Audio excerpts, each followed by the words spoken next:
Deconstruction of film poster Quarantine.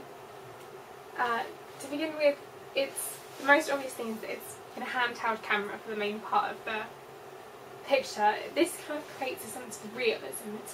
It doesn't seem as staged, doesn't seem as Hollywood. It seems like it can be more relatable, more realistic, something that you would find on anybody's camera.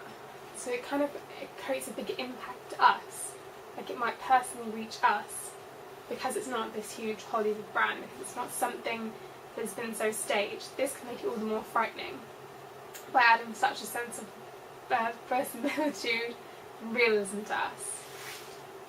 The expression is one of the main things your eye is drawn to.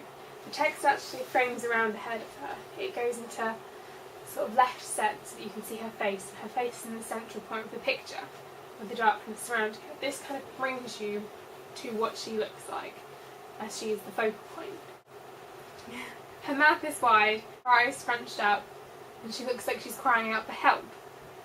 This can show how terrifying it actually is for her, the extent of which she is afraid.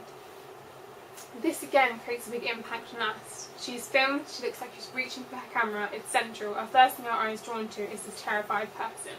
This can help to show how scary the film actually is to us.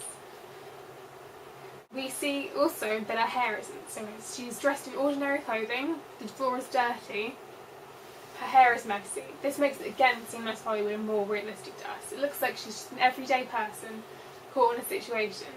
The messiness of her hair and the way that the camera seems to have blur to it makes it look like it wasn't a staged photograph. It was something that was almost a screenshot of something that was happening in motion. It was a snapshot, it was unplanned. This again can make it seem even more dramatic to us, more realistic. The black around the outside of the poster makes a lot of the black closing in on her. She is in a circle in the middle of it and it surrounds her. This can give an idea of isolation. It also looks like she's being dragged. Her arms are outstretched like this, as though she's reaching for her camera or for something to hold on to. She's laying on the floor and the camera shows movement by the blurriness. This looks like she's being dragged away by whatever is in the dark. This can lead us to ask the question of what actually might be there. We want to find out what is this thing that is dragging her away. The whole film with the poster seems to be secrets being revealed. So we, in turn, want to know what this secret is. The writing on the actual poster itself not only frames her, but is written in a sense of like a military thing. The mentions of government can add to the increasing impact of how realistic it is and relevant it is to our daily lives. It's something that we see every day. We hear government talk of many things. So it adds a kind of another sense of realism that we think, oh, we could be involved in this. This is for us. This is something in an apartment building that happens to ordinary people that we want to know about, that they've been hiding from us. The text is written in sans serif, white and black, to make it stand out even more. The text looks like something that we might relate to some sort of military or computerised text that we associate with governments and reports. If you look at it against the green background of the camera, it looks like how we imagine the simplest form of computers to be.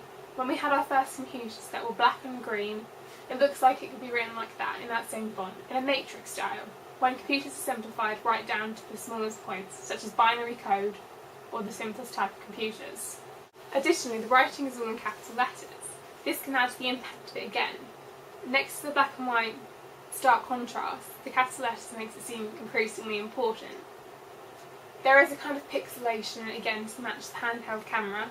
It makes it look it's been damaged, like it's been uncovered from old sort of film and things like this, which can sort of runs with the theme of looking to the past and supernatural paranormal horrors. The text itself tells a story. It gives us a brief idea of what to expect within the film itself. It talks about how the government kept such things from us, and it talks about the kind of giving an opening plot of it, that there was an apartment building set. This leads us to want to finish it. There are sections off between each piece of text, so that we kind of have a dramatic pause between in our minds as we read it. You see, there is also some red writing, the record button, which again adds to how normal it looks for a camera recording, and also the website in the bottom that says, "Contain the truth." This again links to the whole binary sort of truth and lies, what's been hidden and what's been revealed.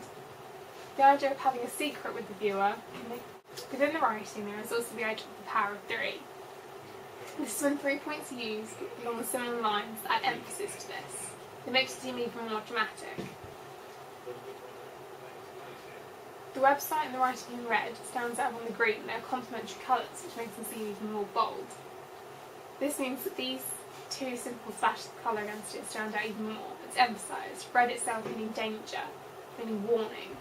There's real emphasis on the danger and warning of the situation. Overall, I think it's a successful movie poster for the kind of genre I'm looking at, as I'm looking at doing a handheld part of the film.